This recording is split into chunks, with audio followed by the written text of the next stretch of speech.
Hey guys, it's Carrie. How are you?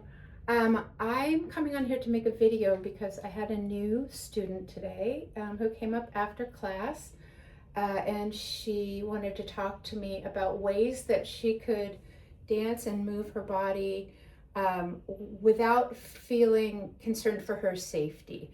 Um, and she felt that the class was going fast, which it does, especially if you're new.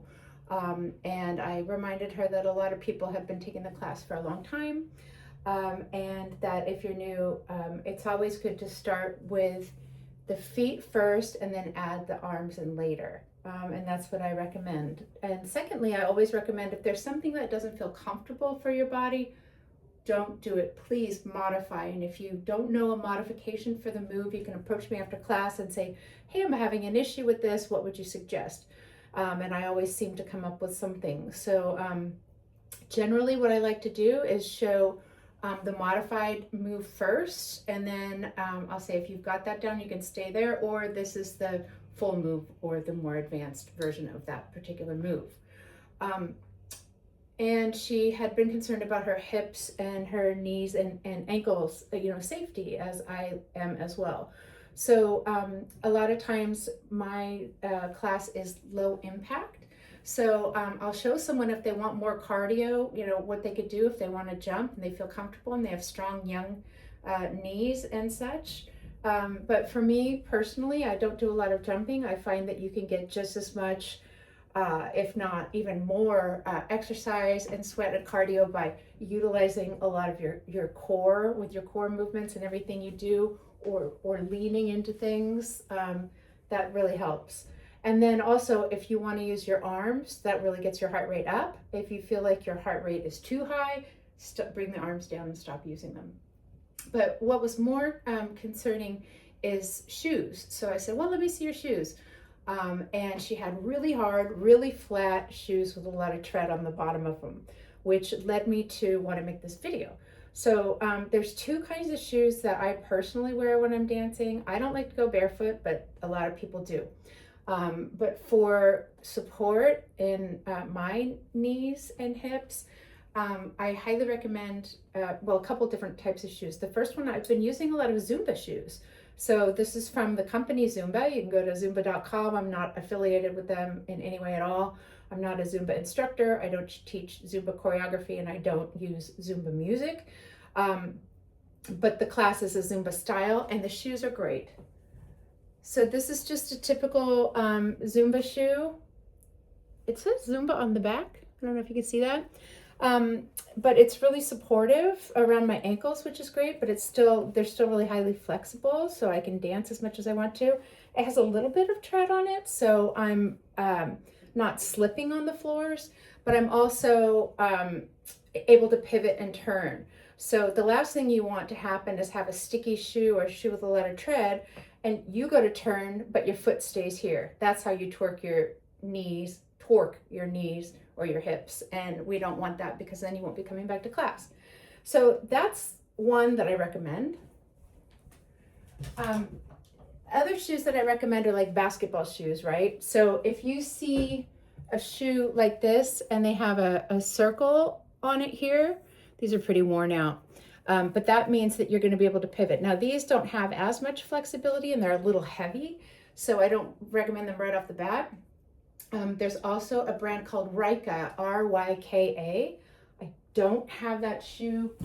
I do have it, but it's not out of my closet to show you. But a lot of people like that, and they also have kind of like a breathable fabric, so they don't get like too sweaty on your feet. So that's what I really recommend, is finding a pair of shoes that work for you. You can get Zumba shoes also on Amazon. They have them in not the high tops, but just the regular, so try them out. Some other people like to have the type of dance shoes that have the cutout in the middle. I think you may have seen those. I'm not a personal fan of those because my particular instep, I feel like I need more support. But what that has is like maybe like a cloth front or a suede front, and then like a more of a heel on the bottom, so you can lift your heel and pivot and turn, but then feel stable when you come flat. So shoes are highly important. Modifying the moves for any injuries you may have. talking to your instructors and letting them know of an injury and coming up with a modification. I have people in my class that have had hip replacements. I have people with arm injuries. And so when we're dancing like this, they just, dance with one arm, and that's totally fine. So the whole idea is, and I tell people this, if you go this way and everyone else is going that way, it doesn't matter. Nobody's there to judge one another. We all start someplace. And I also say a lot of the people in the class have been doing this for a number of years. So there's some real basic steps that you'll want to kind of familiarize yourself with. If you don't know the basic salsa step, that would be a good thing to YouTube. And a lot of times in like a salsa suelta type of class, I've noticed that teachers move forward. In a partner type of salsa, you wouldn't be moving forward on your right foot. So I just have to say that. But that's a good step. 1, 2, 3, 5, 6, 7. You want to get your upper body moving as well. Bend your knees slightly, so you're not pushing out your hips. Your knees are bent, and what pushes your hip is actually the step that you're taking. So there's a lot of little nuances to it, but if you get the count, that's important, which leads me to my next thing, which is counting in music. I count everything. I need to know where the 1 is. I need to know where I am. I need to know where the and is. So a lot of the music is in 8 counts that I'm utilizing. If it's not, I'll call it out and let you know that it's not in an 8 count. But it's really important for me to follow along with the count, so I'm never lost and I always know where the 1 is. And musicality is really important to me as well. So maybe even if you're listening to a song, oh, I do this one in World Beats Dance. You can test yourself as you're driving down the freeway listening to a playlist. All my playlists are listed, by the way. Just reach out to me and I can share any of them with you. And just count out loud. Where's the 1? Where's the beginning of this phrase? 1, 2, 3, and so you can just try and find that, and then connecting with the music, that's going to make you a much better dancer. So again, a lot of people, they don't listen or they don't count. Some are listening to the lyrics, some are not, some are just doing it by feel. All of that is okay. But if you want to take it to the next level, I highly suggest counting out loud or in your head. Very helpful. What else did I want to talk about today? I guess that's it. Also, we talked about engaging our core, holding our pelvic floor. That's what the woman that I talked to today was kind of concerned about. And then having your extremities connect from that. So, when we're doing moves, and we're looping all the way around, we want to really be engaged, and we want to know where our pelvis is, how to tuck our pelvis, as to not reach with our lower back and then throw something out, because we are making kind of fast movements. And so really, I want you to be able to use your body for a really, really long time. That's really important. And so if you've got any questions about shoes or anything else, I can maybe even link some of the shoes down below in the comments. This is the first time I'm making one of these videos, so but I just felt compelled to come on here and share some of that information with you to help make your time on the dance floor smoother and your body feeling nice and good. So hydrate, be happy, be healthy, feel the music in your body, and just express pure joy.